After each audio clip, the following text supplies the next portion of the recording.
What size shoe are you?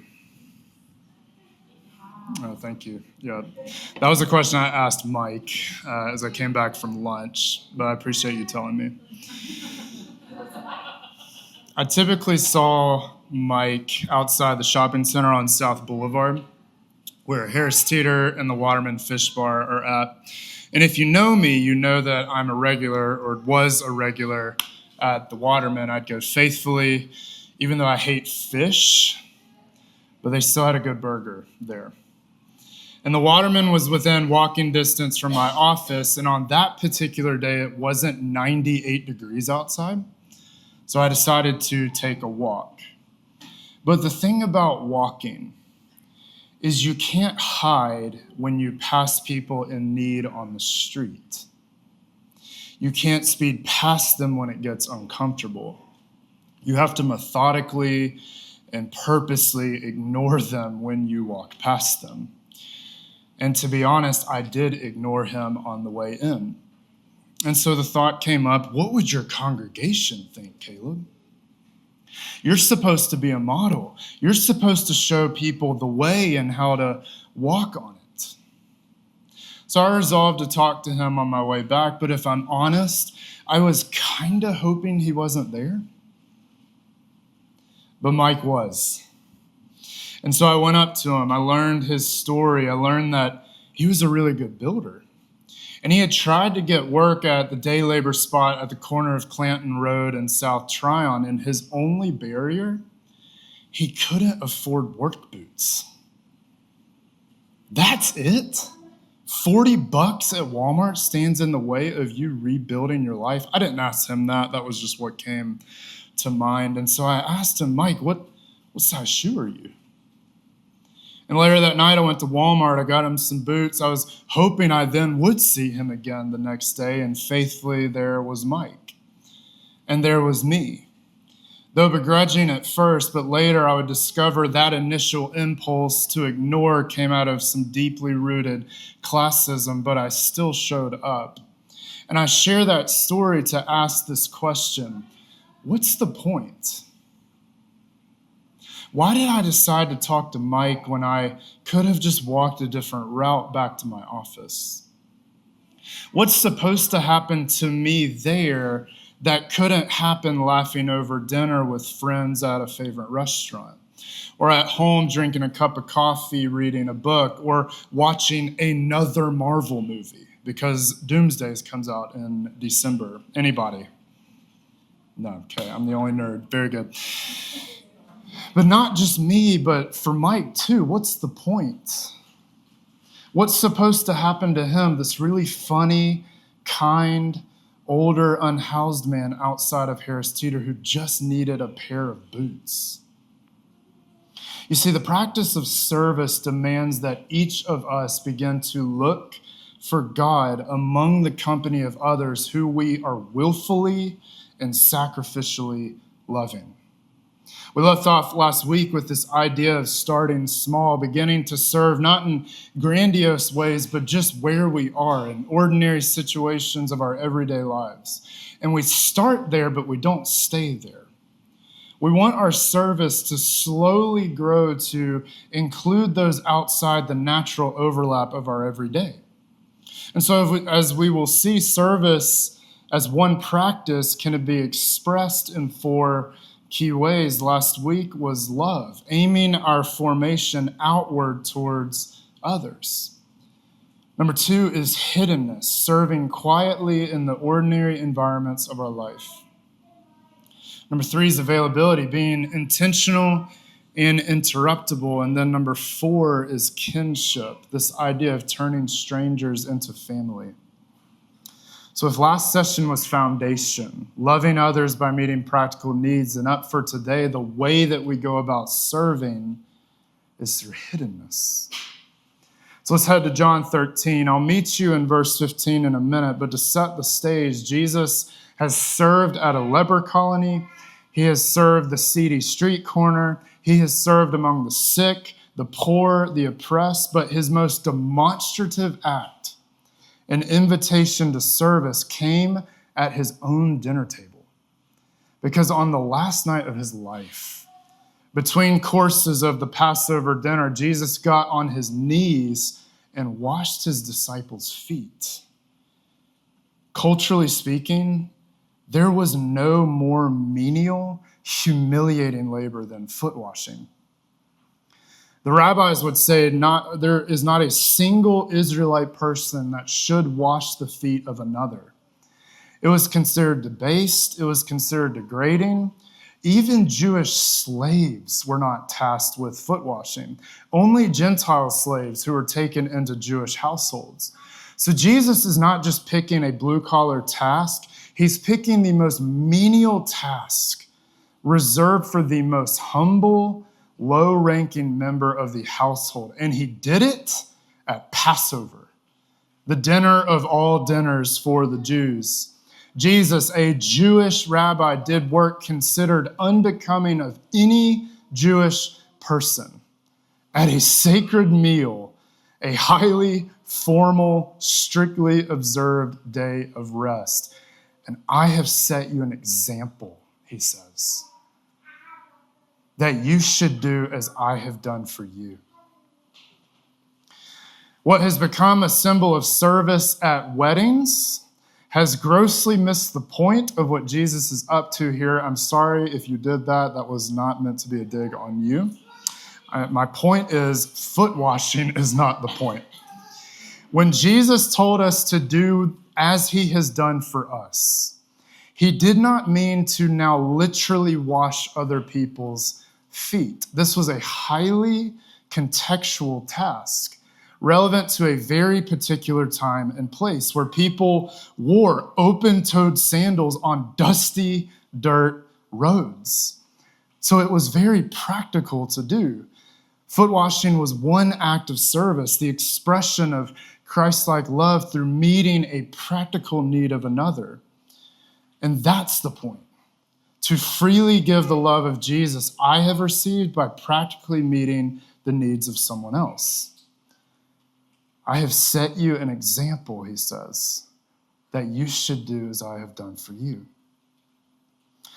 See, Jesus did not take his disciples to do this act like far away. He didn't take them to do this at the leper colony to say, hey, look at what I'm doing for them. You should be an example for them. No, he washed the feet of his closest followers, his most familiar friends, his most ordinary company at his own dinner table. Isn't that fascinating? And honestly, I think that upends one of the most common misconceptions about service, that service is something I do away from close relationships, outside of my ordinary rhythms. Many of us imagine an environment where Jesus will form us into a radical gift of love at, for example, a soup kitchen, or a rehab program, or a third world village. And don't get me wrong, it could be that. We'll get there in the coming sessions, but most of us tend to imagine service to be practiced among people that we don't know, in environments where we aren't currently in. But it's worth noting that Jesus grounds service in ordinary places, among everyday relationships, like the office of the business executive, or the kitchen of the stay-at-home parent, the classroom of the high school student, the studio of the designer, the shared living room of the college dorm, and those are nasty, by the way. The dinner table. His grounding and most sweeping, glorious of promises is in just the most common, ordinary places. And it's all in the name of love. And that, for me at least, serves as both a comfort, but also a confrontation. Because the truth is, most of us, myself included, are better at doing projects of love rather than becoming people of love. Because it was easy for me to buy Mike a pair of boots. But can I love my wife and daughter with the same attentiveness and care as I will when I put away all this equipment later and make sure I don't burn down the warehouse? Can I show that same level of consideration when I'm exhausted or when Mila is on her third night of not sleeping? Can I serve my next door neighbor tomorrow morning with a out of the way sort of selfless love in the midst of a busy agenda? Can I move slowly enough to notice Mike or people like Mike if I pass them on the sidewalk? Can I drag that way of being that I learn in the margins bit by bit back into the ordinary?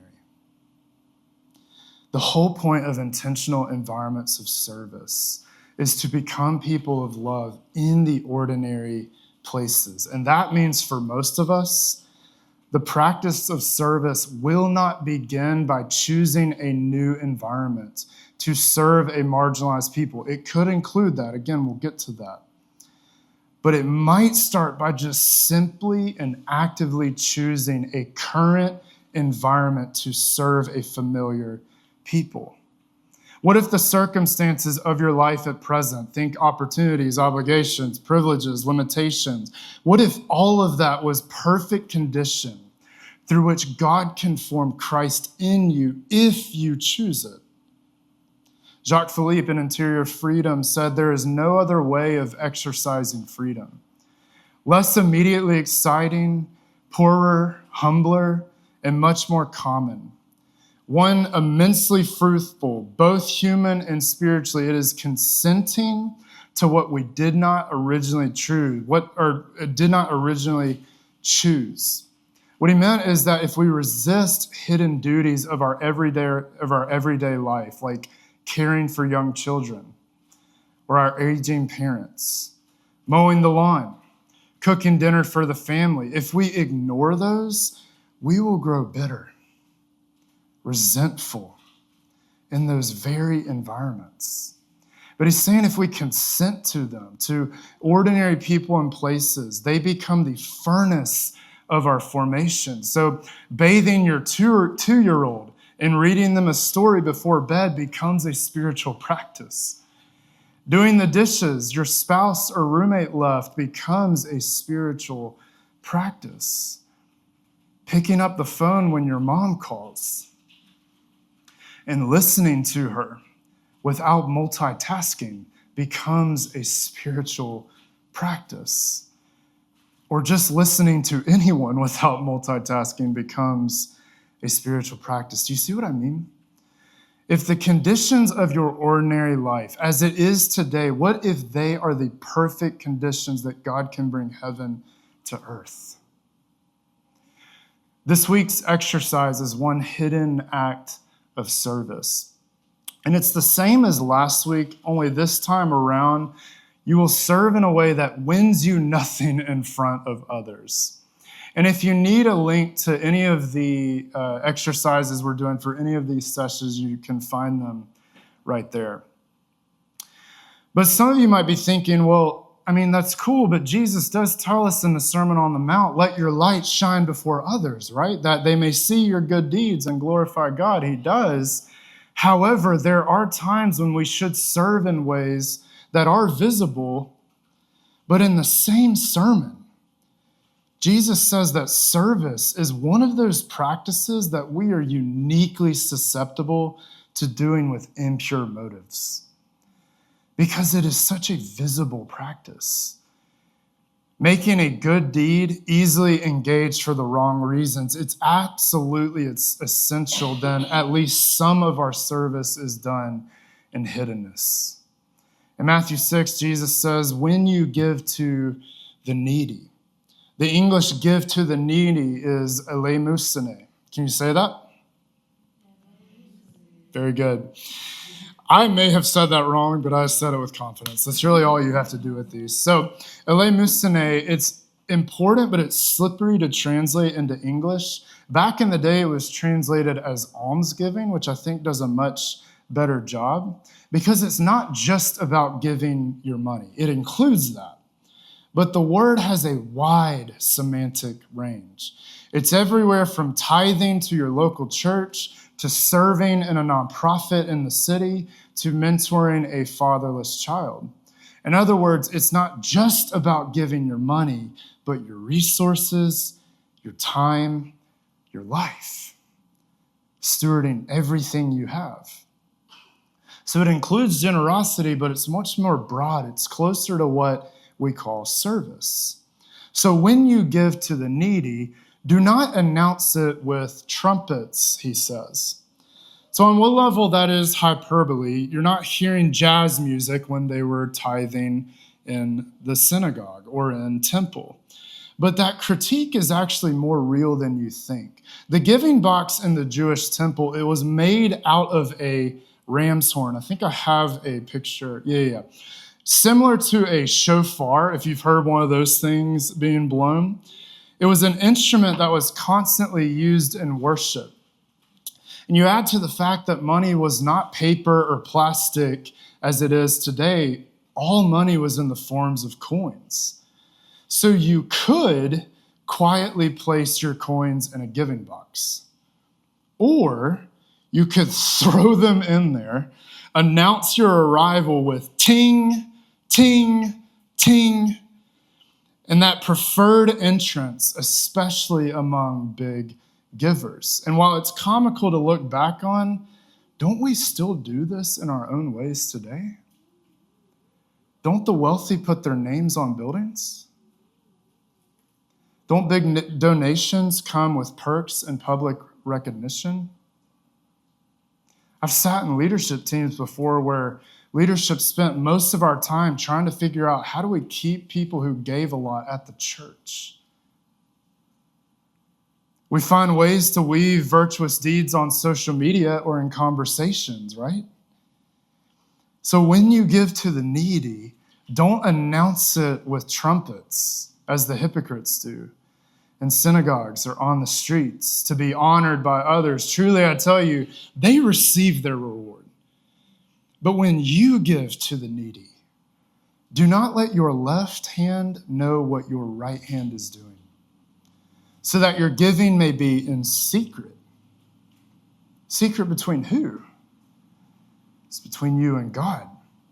Because you probably have some secrets with your best friends, right? I'm coming off some infection or something, so yeah. We'll edit that out. You probably have some secrets with your best friend, do you not?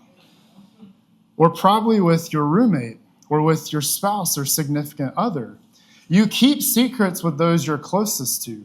Do you have any with God? And not like the bad kind, not the ones you probably need to confess, but the good kind.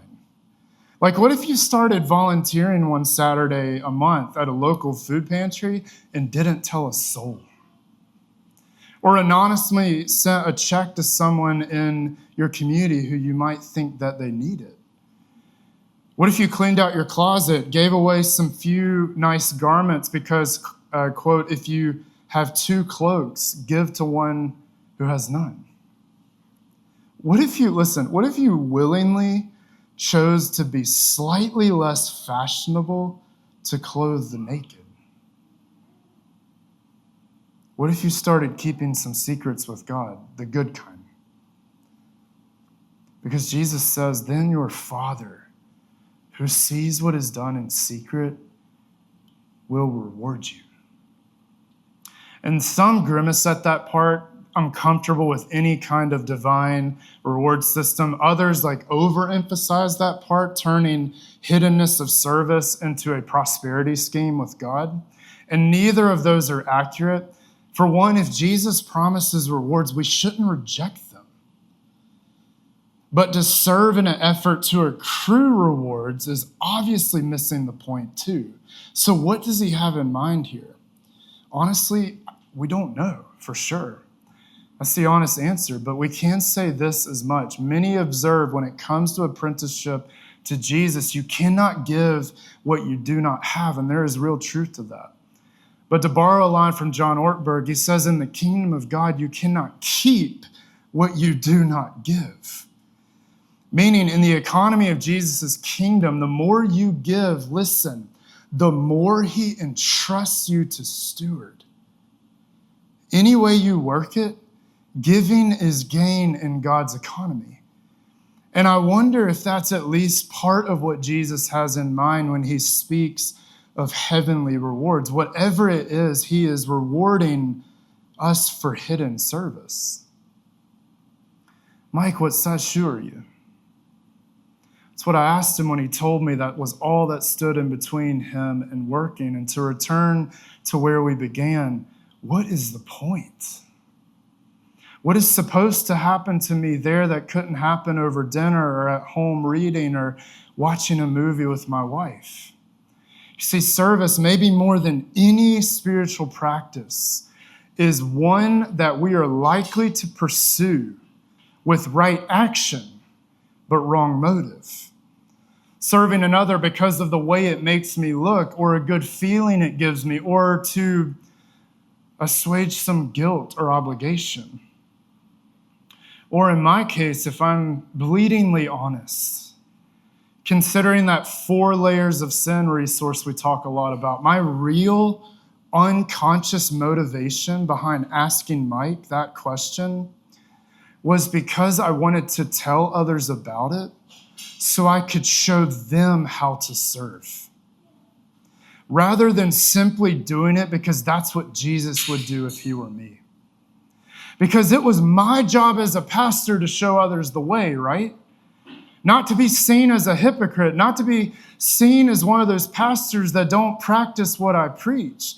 Because that's what's pushing the deconstruction movement forward, is pastors and Christians that don't do that, right? And I don't want to be them. I want to be better. Some might argue that was the right impulse, but the problem is my desire was not for my own formation, but for the formation of others, which is pretty gross if you really dig into it, because I cared more about modeling service to people, making sure they were following Jesus right, rather than making sure that I was following Jesus right. And ladies and gentlemen, when left unchecked, that's how toxic leaders are formed. And Mike was a casualty in my anxiety and guilt. An example to be shown rather than a person to be loved, simply because he has the Imago Dei. Simply because that's what Jesus would do. He would simply stop and love him because he loved him, not out of some anxiety to show how good of a rabbi he was. And Mike died a couple months later. And it's been several years since I last saw him. I still think about him every now and then. And I can't wait to see him again on the other side of the resurrection, because honestly, I have some apologizing to do. And I think it is about impossible for us to really serve out of pure motivation. You might disagree with me, but that's just where I'm at. Because there are so many forces that are waging war against our soul internally and externally. There are layers upon layers to our sin that will take years, if not decades, to uncover and discover. We are all a mixed bag. I think that's just something we should name. We are a mixed bag when it comes to doing good, and I think because of that, we need the practice of hiddenness now more than ever, especially since all of our lives are so tethered to social media. I believe service as a spiritual practice is best done hidden, where no one can see, and motive can fall way more in line with action. When it comes to the spiritual practices, we often are asking the wrong question, like, what is the practice, how do I practice prayer or fasting or Sabbath or service? Like, how do I do it? But there is a greater question. And the first and paramount question should always be, what is the practice of service supposed to do to me? That's not a selfish question. Because when I serve, especially to those who cannot pay me back or don't know that I even serve them, I remember Jesus. Jesus, who washed my feet even on the night of my betrayal. Jesus, who knows everywhere I've wandered and will wash every blemish and soothe every sore. Jesus, who withholds nothing from me, for whom no part of me is too filthy or unbecoming to take in his hands. Jesus, the Son of Man, who came not to be served, but to serve. Theologian and Anglican priest Esau Macaulay, he calls service an enacted parable of the gospel. I love that. Because of the way that it beckons me to actively, tangibly rehearse God's grace of mercy freely given to me. I think in part that's what the practice of service does to me. It rehearses the gospel in a livable and embodied way. Just go with that.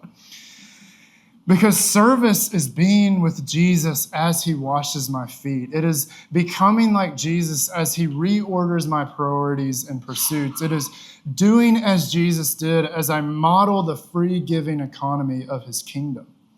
So what's the point of serving?